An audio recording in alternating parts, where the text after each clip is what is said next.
use them. In fact, if they don't use them, they can't be credible once they're easily accessible to everyone. And that will mean more scholarship about Joseph Smith and early Mormon beginnings. It will mean better scholarship than we would have otherwise. The project will also preserve materials in two ways. One, we have a lot of skill going into getting accurate transcripts, and the transcripts themselves preserve these documents.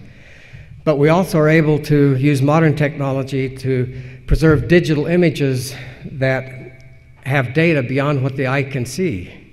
And as we go through the project and identify the most important things and create digital records of them, we are preserving them in the state they're in now, and they won't get any better. It's important then because we'll have more accurate texts, easier access to the records. It brings everything together in one place, and we will put the documents in historical context. We're not just throwing the documents out there, although we're going to do some of that too.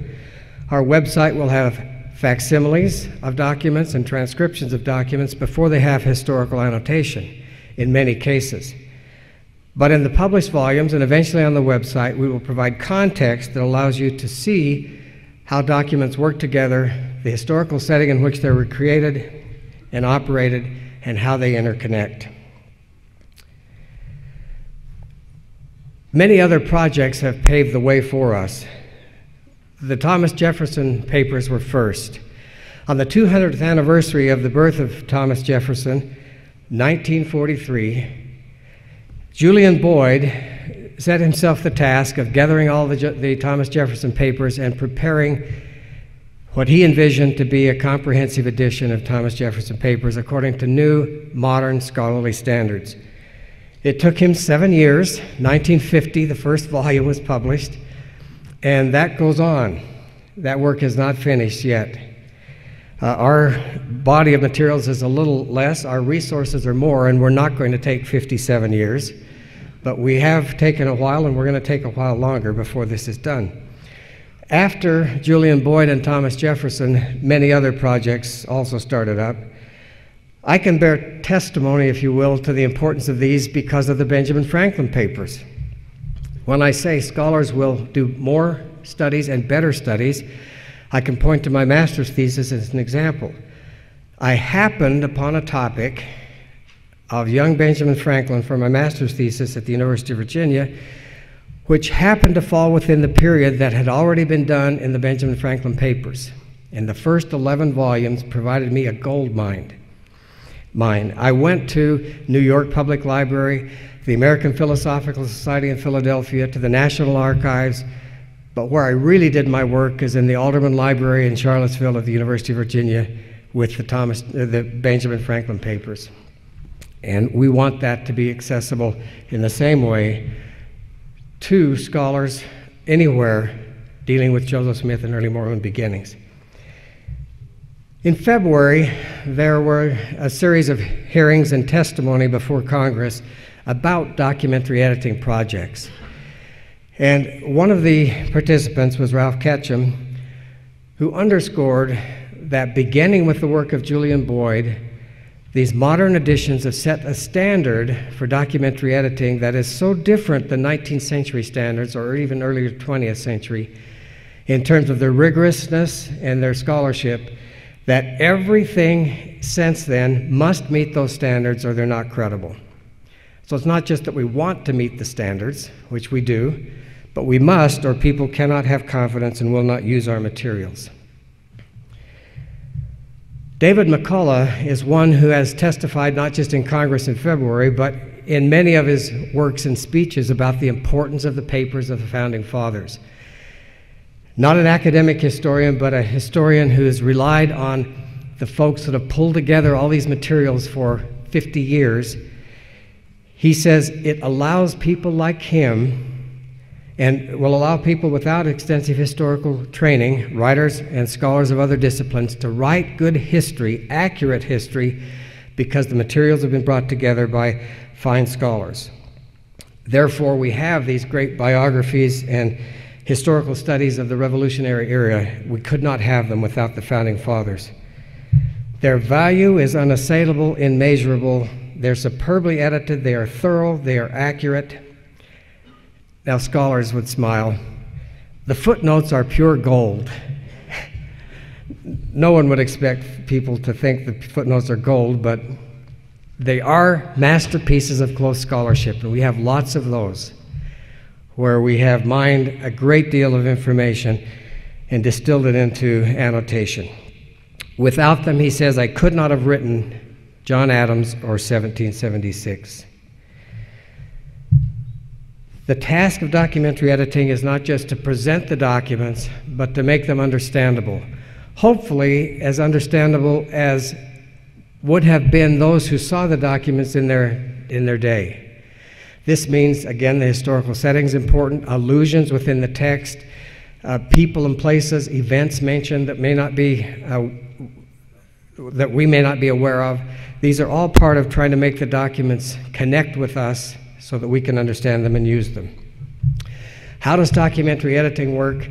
First, you gather the documents.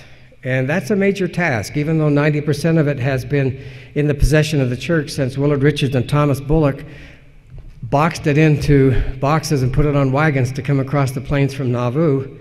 The other 10% or 12 or whatever it turns out to be is everywhere.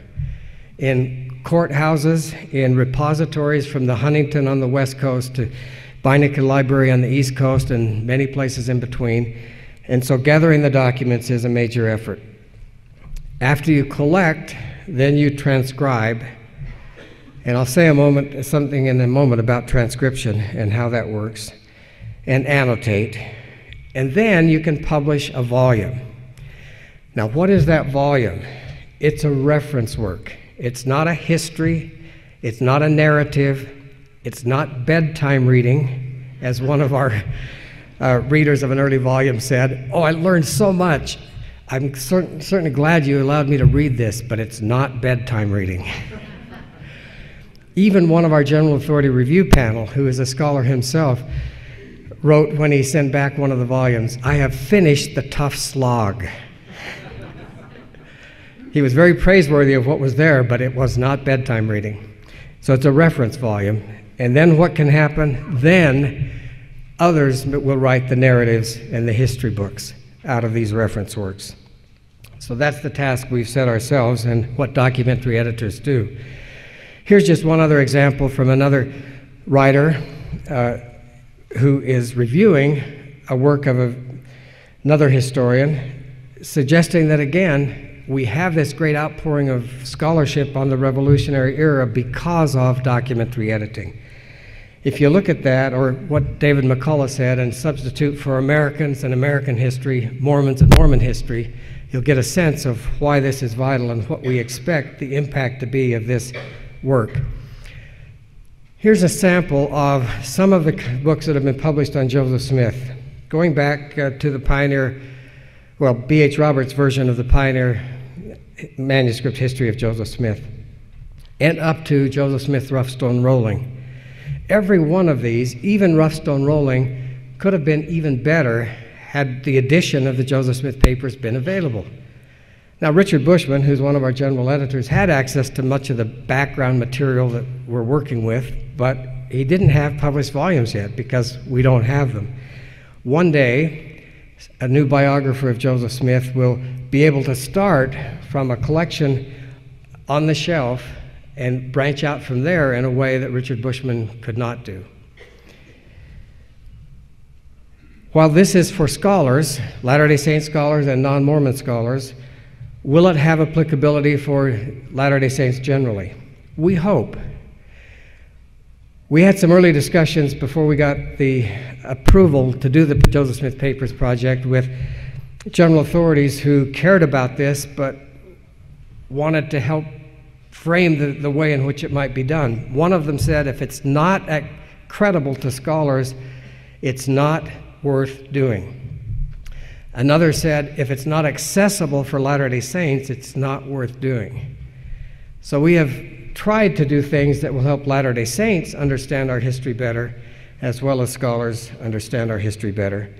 But what drives this is the scholarly audience, and we're trying to provide the background for folks that don't know much about Mormon history, as well as provide pathways for all of our fellow Latter-day Saints who want to know how things were back then, and we